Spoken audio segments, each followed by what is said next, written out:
กิตติภพคณิษฐามาขอแต่งคู่ฮักแพงกินดองสองวงศาสกลนครลพบุรีคู่ชีวารักศรัทธาตั้มรักนิดนิรันดร์เมื่อนี้ครูนนท์มาเป็นนายพิธีให้กับครูมงคลสมรสอยู่ทางอำเภอพังโคนจังหวัดสกลนครครับนี่คือบรรยากาศขบวนขันหมากโดยเฉพาะขันหมากโทของพี่น้องชาวภาคกลางครับยิ่งใหญ่อลังการนำความเจริญรุ่งเรืองความสิริมงคลนำเงินมากองนำทองมาเกยแล้วก็เอาลูกเขยมาฝากเป็นลูกเขยเมืองสกลนครส่วนขั้นตอนพิธีการก็ยึดทั้งบ้านเฮาเป็นหลักครับอาจสิมีการผสมผสานทางพี่น้องภาคกลางแน่จักหน่อยแต่เมื่อขบวนขันหมากมาหอดบ้านหอดเงื่อนเจรจาตอนรับผ่านประตูเงินประตูทองล่างเท้าเจ้าเบาเข้ามาแล้วมีพิธีการเจรจาสู่ขอปูเรี่ยงสินสอดสวมแหวนหมันและกระบายสีสู่ขวัญซึ่งมื้อนี้ทั้งเจ้าภาพก็ได้เรียนเชิญท่านบัณฑิตพราหมณ์อาจารย์สุรชัยขอบชัยแสงมาทำหน้าที่กล่าวเตือนเอิ้นขวัญตามขนบธรรมเนียมประเพณีครับคุณนนท์มีบางช่วงบางตอนเอามาฝากพี่ตอนน้องเสียงเพิ่นม่วนฟังไปนํกันครับ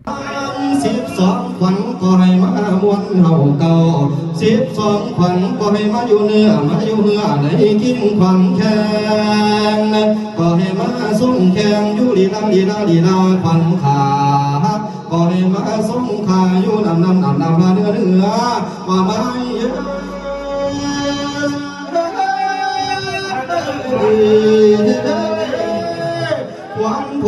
สำหรับผู้ใดเป็นวาทีครูบ่าวสาวครูต่อไปบ่คันใดมีพอพามกติดต่อบัณฑิตพามอาจารย์สุรชัยได้เด้อครับเด้อสำหรับงานมื้อนี้ก็สำเร็จลุล่วงไปได้ด้วยดีนะครับขอบคุณเจ้าสาวคุณคณิษฐาพรหมทองหรือว่าคุณเจ้าบ่าวจ่าสิบเอกกิตติภพป่องอ้วนครับที่ให้คุณนนท์ไปอยู่ในพิธีการสำคัญของงานในมื้อนี้ต้อนรับครับสู่เป็นอย่างดีนะครับงานมงคลสมรสก็อบอุ่นตลบอบอวนไปด้วยความรักของคุณพ่อคุณแม่ญาติพี่น้องทั้งของสกลนครและจากลพบุรีครับส่วนผู้ใดมีครูมีเลิกบ่คันมีในพิธีและทีมรันคิวก็ติดต่อคุณนนท์ได้ครับยินดีไปดูแลการดูแลงานเด้อครับเด้อ